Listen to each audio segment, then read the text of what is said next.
My name is Collin Mayfield. I'm a journalist from the United States, and I was recently wounded in Chin State, Myanmar, when I stepped on a little toe popper mine. I have been reporting on various conflicts since 2022. My first major story was the Russian invasion of Ukraine. I was there from like February to May 2022. Since then, I have been in Iraq, Syria, Lebanon. I've covered gang violence in Port-au-Prince, Haiti, the Israel-Hezbollah war last year, the fall of the Assad regime. I've gone on patrols with the Nigerian army looking for Boko Haram, but the work I'm most proud of has definitely been what I've done in Chin State, Myanmar. I've reported in Chin State twice, first in 2023 and then most recently now in 2025.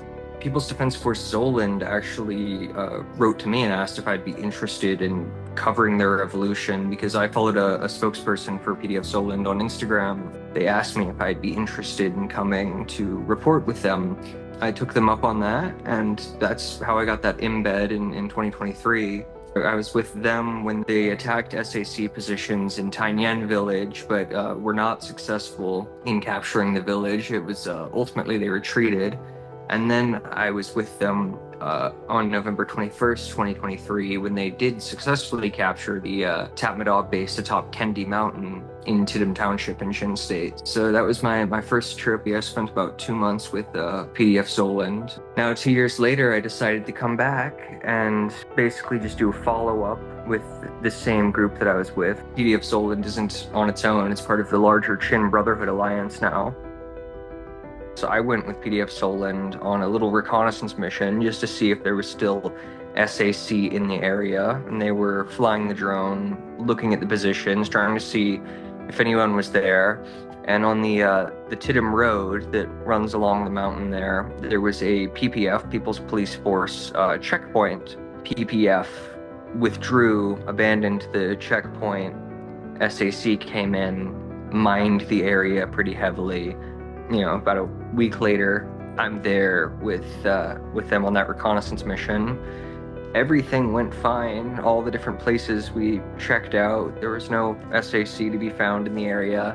And right as we were about to leave, I unfortunately stepped on a little toe popper. It could have been much worse. I only lost 2 toes and part of my foot, fortunately, whereas if I had stepped with my heel, I would have lost my entire foot and part of my leg. My hand got grazed, but none of the tendons were cut, so I can still use my fingers. I have a little bit more mobility in my hand every day, so I very nearly lost my eye, so I'm very fortunate. Yeah, it could have been much worse than it was. So after I stepped on it, the soldiers I were with pretty immediately put a tourniquet around my leg. They made one with a scarf that they had torn. Drove about an hour, finally got medics, and that's when I finally got an IV, some fluids, and some painkillers. And I was grateful for that tramadol.